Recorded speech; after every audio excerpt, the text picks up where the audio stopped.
안녕하십니까. 이제 설 연휴가 시작돼서, 귀향하시는 분들은 이제 바쁘실 거고, 또, 이 서울에 이제 잔류하신 분들은 조금 시간적인 여유가 있으실 것 같은데, 명절 준비 잘 하시고요. 오늘은, 지난 시간에 남자 사주에서 결혼 상대는 아니다라는 제목으로 제가 이제, 공부를 했는데, 오늘은 여자 사주에서 어떤 조건이 있을 때 결혼 상대는 아니다라고 이렇게 얘기할 수 있는지 이제 그거에 대해서 한번 공부를 해보려고 합니다. 지난 시간에 남자 사주에서 있었던 것과 같이 오늘 여자 사주에서도 내 기운과 같은 오행이 많을 때 우리가 이제 그걸 제가 이제 전문 용어로 비견과 겁재가 많을 때 사람이 고집스럽고 자존심 강하고 남을 좀 이렇게 무시할 수도 있는 거, 좀 건방지다고 볼 수도 있죠. 그런 기운이 나온다는 거예요. 그 사람이 약하고 좀 이렇게 본인 자체가 혹은 이렇게 정이 있어가지고 뭔가 이렇게 다소곳한 사람이 있고, 그런데 주위에 나와 같은 기운들이, 친구들이 많을 때, 혹은 형제들이 많을 때, 직장에 동료가 내 편이 많을 때, 그럼 내가 자연히 어깨가 으쓱으쓱 할 것 같죠? 그렇게 되면 어떻게 돼? 내가 자만심이 생긴다는 거야. 사람이 그래서 항상 겸손하라고 그러는데 그게 잘 안 돼요. 누구나 잘 안 돼. 그러니까 내가 조금 힘이 있다고 생각하면 어떻게 돼요? 어깨에 힘이 들어가. 그게 바로 비견겁재가 많으면, 자, 무슨 얘기냐면 여기서 보면 이게 이제 화예요. 화. 근데 이것도 지금 이것 자체도 모르시는 분이 있을 거예요. 자, 그런데 이거 몇 번 듣다 보면 이해가 가는데, 요게 화야, 화. 요거는 목. 요것도 목. 화, 불이란 말이야. 그러니까 불이 몇 개요? 하나, 둘, 셋, 넷, 5개나 되잖아. 8글자 중에서 한 오행이 5글자라는 건 굉장히 강한 거거든요. 이렇게 됐을 때 사람이 자만심, 자존감 강하고, 그 다음에 실질적으로 남을 좀 이렇게 무시할 수도 있다는 거야. 특히 요 자리가 이제 배우자 자리인데, 배우자 자리에 나와 똑같은 기운이 있다는 거는, 요걸 지난 시간에 말씀드렸죠?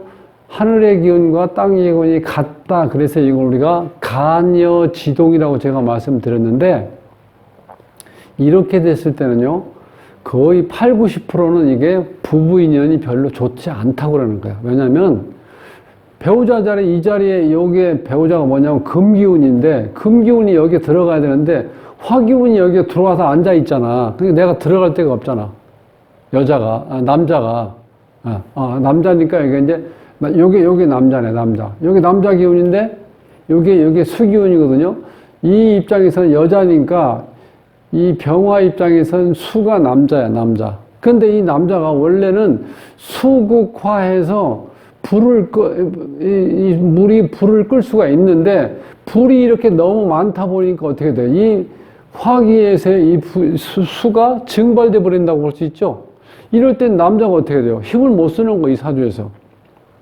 그러니까 이게 다, 이 수가 여기에 못 들어온다는 거. 이게 다 불바다니까. 불바다잖아. 이런 경우는 우리가 비견겁재가 많을 때는 그렇게 이성 간의 문제가 어떻게 돼요? 불편하게 될 수도 있고 안 좋을 수도 있다는 거야. 그러니까 그걸 알면은, 자, 그럼 어떤 남자가 이 여자 사주를 봤는데 이렇게 불이 많아. 그럼 남자는 내가 물이라고 그랬죠. 그럼 여기에 물이 들어가면 어떻게 돼요? 물이 들어간다고 가정하면은. 그럼 이 불바다 속에서 물 들어간 물이 불을 끌 수 있는 게 아니라 오히려 내가 증발돼 버리잖아. 그러고 알고 결혼하면 어떻게 돼요? 내가 그럼 여자한테 거분거리면서 사는 수밖에 없다는 거예요. 가서 여자를 이기려고 하면 어떻게 돼요? 내가 이길 수가 없지. 여자가 이렇게 불이 많은데 이 물이 어떻게 살겠어요? 이런 사주에서 못 살지. 그걸 얘기하는 거예요. 그러니까 이거를 결혼할 때 보통 요즘에 이 정치권에서 뭐 무속이 어떻다, 무슨 뭐 역술인이 어떻다 이런 얘기를 하는데, 진짜 그런 사람들은 뭣도 모르는 거야. 내가 뭐 욕이 나오려고 하는데 그런 놈들은 진짜 뭣도 모르는 놈들이고 지들도 다 하면서 그런 얘기를 하면 안 되지. 아니 여기서 이걸 모르고 들어가서 결혼했으면 어떤 현상이 일어나요? 내가 증발되는 물이 어떻게 돼요? 계속해서 증발되는데도 이 여자하고 싸우려고 그래요. 부인하고. 그럼 말이 되겠어요? 싸우면 100% 깨지는 거죠. 숫자로 보나 뭘로 보나 지금 이 물이 증발되게 되어 있잖아요. 이걸 알면은 내가 어떻게 돼? 고분고분해야지 이렇게 살려면은. 그러니까 내가 사주를 아느냐 모르느냐가 상당히 중요하다는 거지 이 자체가. 예. 그래서 이거를 시리즈별로 제가 하는 이유가 여기에 궁합보러 오는 사람이 많고 결혼정보회사하고 제가 연결이 돼서 이런 걸 자꾸 상담해 주다 보니까 사람들이 이걸 모르고 그냥 결혼한다는 거예요. 그냥 스펙만 보고 연봉 얼마 받고 키 크고 잘생기고 여자는 몸매 좋고 얼굴 예쁘고 그러니까 어떻게 돼? 얼굴 예쁘니까 어떻게 돼? 오케이야. 많은 남자들이 어떻게 생각해요? 얼굴 예쁘면 일단 어떻게 돼요? 대박. 그러죠? 오 이런 여자가 그렇게 생각하잖아요. 근데 그렇게 화장하고 예쁘게 꾸며 입었는데 막상 집에서 결혼해서 한 3, 4개월만 살아봐요. 어떤 느낌이 드나? 계속 가슴이 뛸 것 같습니까? 그게 아니라는 거예요. 그 여자가 어떻게 돼? 아니, 잘난 사람이 도도하고 어떻게 돼요? 예. 다른 사람을 무시할 수도 있죠? 그건 너무나 당연한 거예요. 그래서 우리가 꼭 그걸 꼴값 한다 그러는데, 꼴값 한다는 게 나쁜 말이 아니에요. 어떤 꼴이란 어떤 형상이라는 건 반드시 제 값을 한다는 거예요. 원래 의미가. 그러면 잘나고 예쁜 사람들은 어떻게 돼? 그 가치를, 그 값어치 하려고 할 거 아니야? 누군가에 잘 보일 수 있고, 어디 가서 자랑하고 싶고, 그런 게 없겠어요? 누구나 다 그렇잖아. 그걸 인정해야지, 그러면. 그걸 인정하려고 하면 어떻게 되냐? 그거 사주를 알아야지. 예. 무조건 얼굴 예쁘고 몸만 좋다고 결혼하고 딱 보니까 이게 막말로 여자가, 나를 알기를 우습게 하고, 맨날 치장하고, 꾸미는 거 좋아하고, 밖에 나와서 노는 거 좋아하고, 그걸 어떻게 할까요? 그렇게 되면 상황이. 예. 이혼할 거예요, 바로?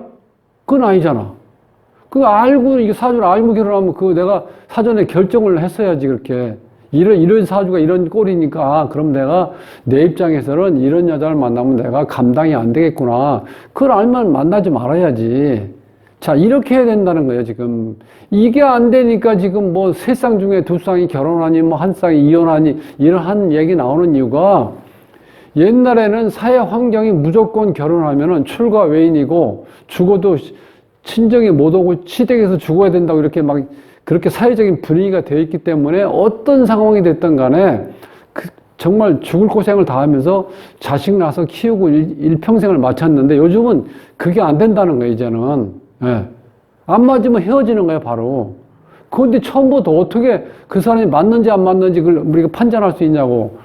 그거 할 수 있는 건 유일한 건 사주 분석이고 이론 분석입니다. 그 분석해서 그걸 뽑아보면은 이러이런 특성을 가지고 있으니까 당신이 참는 인내력이 없으니까 상대편이 인내력이 있으면 그것도 살 수 있는 여건은 돼요. 둘 다 인내력이 없는 사람이라든지 둘 다 수용력이 없는 사람 똑같이 둘 다 관이 없어가지고 절제할 수 있는 능력이 없는 사람 만났다. 그럼 100% 이혼이죠. 그런 경우는. 지금 그런 얘기를 하려고 그러는 거예요. 그러니까 이 사주는 어떻게 되죠? 이렇게 하나, 둘, 셋, 넷, 다섯인데 요게 요렇게 합의돼서 인오술에서 반합이 되면은 이것도 불로 변해. 거기다 이것도 또 불쏘시개가 돼. 그러면 이제 불이 몇 개가 돼요? 하나, 둘, 셋, 넷, 다섯, 여섯, 7개가 불이야. 거기다가 이 물이 약한 물이 있다고 가정하는데 이게 물이 제대로 이 불을 끌 수가 있겠어요? 반대로? 택도 없는 소리지. 그죠? 그러니까 이런 여자를 어떤 남자가 만난다고 했을 때 한번 상상을 해보라고, 그 남자 입장에서. 본인이 이게 본인이라고, 어떤 남자가 있다면 이게 남자. 근데 이 개수가 이 불구덩이에서 살아날 수 있겠냐 이거예요. 없잖아. 그렇게 특징이 딱 나오죠. 이럴 때 내가 과연 이런 데도 불구하고 이 여자를 사랑한다고 결혼할 건지, 그건 본인이 선택해야겠지만, 이 원리를 조금 아는 사람 같으면 어떻게 돼요? 도시락 싸갖고 다니면서 말려야 돼요. 이런 거. 절대로 안 된다는, 결혼하면, 이런 사람들은. 예. 살아남을 수가 없게 돼 있잖아요. 너무 간단하잖아. 이거 사주 공부 오래 할 필요도 없어요. 몇 시간만 공부해보면 딱 알아. 이렇게 금방. 보이잖아요. 너무 간단한 건데. 지금 그걸 설명하라는 거예요. 자, 상담하러 와서 언제 결혼했는데, 1년 전에 결혼했는데, 이렇게 해서 뭐 못 살겠다는 둥, 이혼해야 되겠다, 뭐 이런 얘기 하는 사람 보면은요, 사주가 안 맞는 사람이 너무 많아요. 그럼 내가 부족하면은 상대편이 나를 보완해 줄 수 있는 사람, 오행에 이제, 그러니까 여기서 여기에 지금, 그 남자가 여기서 여기 지금 화니까 토가 많아서, 남자 사주에 토가 많아서 이 불기운을 이렇게 쫙 빨아들일 수 있다. 그러면 어떻게 돼? 그게 바로 천생연분이고 궁합이 잘 맞는 거예요. 그렇게 맞춰서 결혼하라는 얘기, 제 얘기는. 답답해서 제가 이걸 한번 자꾸 동영상을 올리는 거예요. 아니, 결혼했지 몇 년 되지도 않고 꼬마들이 있는데 이혼한다는 얘기를 하면 그 애는 뭐가 됩니까? 예? 애가 평생 엄마 아버지 원망을 살 거 아니에요. 원망하면서. 또 정서불안하니까 사고 치고 다니고, 예. 그게 얼마나 많은 죄를 짓는 거예요. 어른들, 청춘 남자, 엄마 아빠가 불장난해서 만났는지 아니면 뭐 제대로 좀 판단할 수 있는 판단력이 부족해서 만났던 어쨌든 간에 자식을 낳았는데 자식한테 그런 불행을 이렇게 주어지면 어떻게 하냐고. 예. 그래서 제가 이거를 시리즈로 한번 계속 보내드리고 있는 거예요. 그러니까 이 여자분이 이거 화가 발달됐으니까 화가 발달된 사람들은 어떻게 돼요? 성질이 어때? 불같이 화를 낸다는 거야. 이런 사람들은. 불같이 화를 낸다. 그 다음에 한 가지 좋은 건 뭐냐? 뒤끝은 없어, 이런 사람들이. 성질을 훅 하고 냈다가 또 이렇게 시간 지나면 이렇게 확 사그라지거든요. 그리고 이 자체가 굉장히 성격이 명랑하고 이 말을 잘해. 이분이 지금 화장품 회사 이제 과장인가 뭘로 있는데, 이 자기가 직업 적성은 잘 맞게 돼 있어요. 이 화가 발달된 사람이 어떻게 돼? 미를 창조하고 미를 추구하는 게 있거든요. 아름다움을 추구하는 거. 그건 잘 맞아. 그리고 이게 간여지정으로 되어 있는 이런 사주는요, 이거 아무도 못 말려요. 그냥 쉽게 설명하면은. 네. 어떤 남자가 들어와도 못 견뎌요, 여기서는. 그렇게 돼 있어요, 구조가. 그러니까 오늘은 자, 여자 사주에서, 자, 나와 같은 기운이 이렇게 많을 때는, 예, 이렇게 많을 때는 결혼하기도 힘들고, 또 이런 여자는 육친이라고 해서 아버지, 엄마, 자매, 그 다음에 뭐 어떤 남동생이나 오빠, 아니면 뭐 돈, 이런 모든 관계가 나하고 인연이 없다고 보시면 돼. 왜? 한 가지 오행으로만 되어 있으니까 이게 못 견디겠죠? 그게 남자 덕도 없죠? 이 남자가 어떻게 돼? 증발돼 버렸잖아. 이런 상황에서는. 그게 남자 덕도 없는 거예요. 그러니까 본인이 혼자 알아서 가장 역할을 해야 되는데, 여기에 이 불구덩이에 들어갈 수 있는 남자는 어떤 남자가 되어야 돼요? 여기서는. 그럼 불을 끌 수 있는 남자가 들어가야 되죠? 아주 물기운이 강한 사주가 오든지, 아니면 이 불구덩이에서 불을 끌 수 있는 토가 많은 많은 사주면 들어가면 그런 대로 어울려 살 수가 있는데, 그래도 이 여자가 보통이 아니기 때문에 남자가 반드시 그거를 이해할 수 있는 사람이 결혼해야지 제대로 결혼 생활을 할 수 있다, 이 얘기예요. 복잡하게 공부할 필요가 없어요. 이거 간단해요. 그러니까 우리가 중요한 거는 그동안 그 사주 봐서 뭐해? 보나 마나 뭐 아니면 또 이렇게 무시할 수도 있는데, 그럼 무시해서 본인이 불행하게 살려면 무시하는 거고, 뭐 그거는 제가 그것까지는 얘기할 수 없고, 어쨌든 원리가 그렇다는 거야. 이 동양 철학 원리가 너무 단순합니다. 어찌 보면은. 예. 아니, 밤이 있으면 낮이 있어야 되는 거 아니에요? 추웠을 때는 따뜻한 기운이 있어야 되고, 더울 때는 시원한, 요즘에 얘기하면 에어컨이 있어야지 사람이 살 수 있는 거 아니야. 그게 바로 궁합이라는 거예요. 근데 여기서는 이런 사람들은 제가 말씀드리지만, 자, 물이 아주 강한 사람이 와서 이걸 확 제압을 해버리든지, 불기운을, 아니면 너무 강하니까 그거를 어설프게 물을 부으면 어떻게 돼요? 예, 불이 더 크게 일어나죠? 그럴 경우는 토가 발달된 사람이 토가 발달된 토 중에서도 어떤 토가 와야 돼요? 진토 같은 게 와야 된다는 거. 불을 빨아들일 수 있는 거. 아니면 여기냐, 신금이 와가지고, 요게 이제 습하다는 얘기인데, 신금이 와서 불기운을 이렇게 딱 빨아들일 수 있는 거, 축토. 이런 기운이 많이 있는 사람이 오면 그거는 이 여자를 어떻게 돼? 순하게 만들 수 있고 내가 오히려 여자를 잘 다스릴 수 있는 기운이 될 수 있다는 거예요. 그걸 제가 설명하기 위해서 오늘 자, 여자 사주에서 비견겁재가 많은 경우에는 이런 문제점이 있다는 거예요. 그걸 지금 말씀드리는 거예요. 그러니까 운에서 보면은 이 사주는 어떤 운이 오면 안 좋냐면 화운이 오면 안 좋은 거야. 자, 이때 화운이 왔죠. 그러니까 19살까지는 이 사람이 아마 초등학교, 중학교 공부할 때까지는, 고등학교 공부할 때까지는 힘들었다는 얘기예요. 그러니까 이 사람이 대운에서 첫 대운만 딱 보면 이 사람이 어떻게 해? 제 생각에는 아마 공부를 많이 하진 못했을 거라는 거예요. 왜? 운이 안 좋으니까. 이렇게 화가 왔는데 또 화가 왔다는 건 이때 부모 덕이 없다고 보시면 돼. 자, 근데 모군이 왔어요. 이게 좋을까 나쁠까요? 안 좋지. 이건 또 불쏘시개가 되죠. 여기 불이 이렇게 강한데. 이때까지 안 좋아요. 49세까지, 47세까지. 이 운으로 봐서는, 크게 봐서 그렇다는 거예요. 그럼 수운이 오면, 이땐 조금 어떻게 돼요? 불기운을 잡을 수가 있죠. 수가 오면은. 금기운이 오면. 이때도 마찬가지죠. 금이 와서 이걸 어느 정도 정리를 해줘야 돼.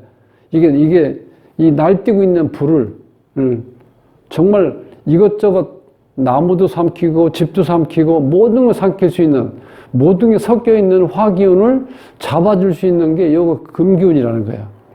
요때는 이제 운이 좋아요. 그러면 77세부터 운이 좋다는 건 인생 다 갔는데 지금 인생 100세인데 뭐 살 날이 많이 남았다고요? 그거는 우리가 그냥 위로하는 말일 뿐. 77세인데 거기서 인생이 아무리 좋은 운이 온다고 무슨 내가 인생이 펴지겠습니까? 모든 이 운이라는 건요, 때에 맞게 와야 돼. 그런데 이게 너무 늦게 오고 있죠? 이것도 좀 늦게 온 거잖아. 이게 나이가 47세인데, 예. 지금 미혼인데, 이때까지 기다리라고 할 수는 없잖아요. 이렇게 간다는 거예요, 운 자체가. 그러니까 오늘 여자 사주에서 첫 번째 말씀드리는 거는, 남자나 여자나 이제 공이 나와 같은 오행이 많았을 때는 이게 굉장히 힘들다는 거예요. 자존심 강하고 고집 강하고 남하고 이렇게 협상도 안 되고 제대로 이렇게 잘 어울릴 수가 없다는 거예요. 왜? 내가 너무 잘났으니까.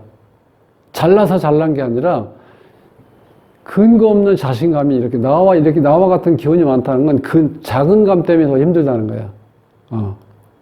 그걸 제가 말씀드리는 거예요. 그러니까 오늘은 이제 여러 가지로 이제 명절 준비하느라고 바쁘실 텐데, 또 마음도 이렇게 이제 바쁘고, 고향 갈 분도 많고 그런데, 하여튼 명절 잘 보내시고요. 오늘은 제가 여자 사주 첫 번째 시간, 비견겁재, 일간 오행과 같은 오행이 많은 사주는 이렇게 힘들다. 결혼 상대는 아니다. 이렇게 제가 말씀드린 이유를 이해를 하시고, 오늘 이렇게 강의는 이제 이걸 마치겠습니다. 명절 잘 보내십시오.